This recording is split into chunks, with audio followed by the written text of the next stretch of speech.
Assembly media point వద్ద కాంగ్రెస్ నాయకులు మాట్లాడుతున్నారు. లైవ్ లో చూద్దాం.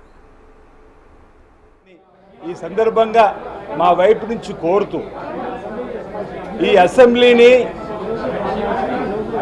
మామ అల్లుడు కొడుకులాగా రాజకీయం కోసం మార్చుకోకుండా, లేదంటే అసెంబ్లీలో నేను రాకపోతే ఇద్దరి మధ్య ఉన్న గొడవలు పెరిగిపోతున్నాయి, మా పార్టీ ప్రజలు తగ్గిపోతుందని చెప్పనే భావనతో వస్తున్నటువంటి మాటను కూడా ప్రజలు చర్చించుకున్న సందర్భంలో ఈరోజు తెగ అడావుడి చేస్తున్నటువంటి వారికి, అంటే ఒకవేళ ఈరోజు వారు వస్తురని చెప్పని బీఆర్ఎస్ నాయకులు కారెక్కిండు, బయలుదేరిండు, వస్తుండు అనేటువంటి మాట, అంటే ఈ రెండేళ్లలో మీరు అసెంబ్లీలో ప్రజా సమస్యలు లేవనెత్తడంలో విఫలమైతే వారు బయలుదేరినని చెప్పని మీరు చెప్పదలుచుకున్నారా? ఇవన్నీ కూడా ప్రజలు చర్చించుకుంటున్నటువంటి సందర్భం.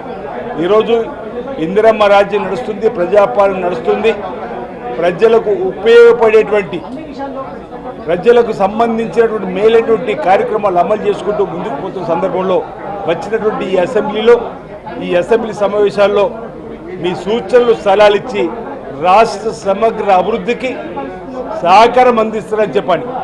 రాజకీయం కోసం వాడుకోకుండా ఉండాలని చెప్పి మా వైపు నుంచి మేము తెలియజేస్తా ఉన్నాం.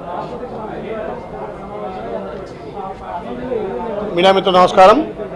ఈరోజు 10:30 శాసనసభ ప్రారంభమయ్యే సమయం ఆసన్నమైంది.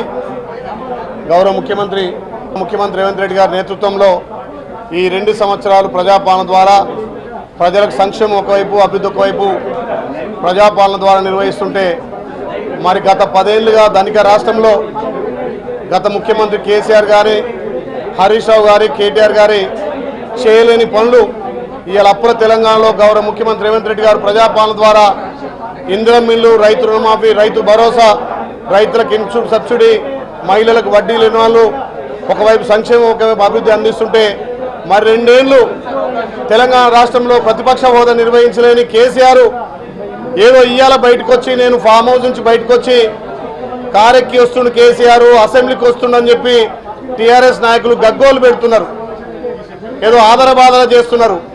మరి 2 ఏళ్ళు ఫామ్ హౌస్లో పడుకొని ఇవాళ కేసీఆర్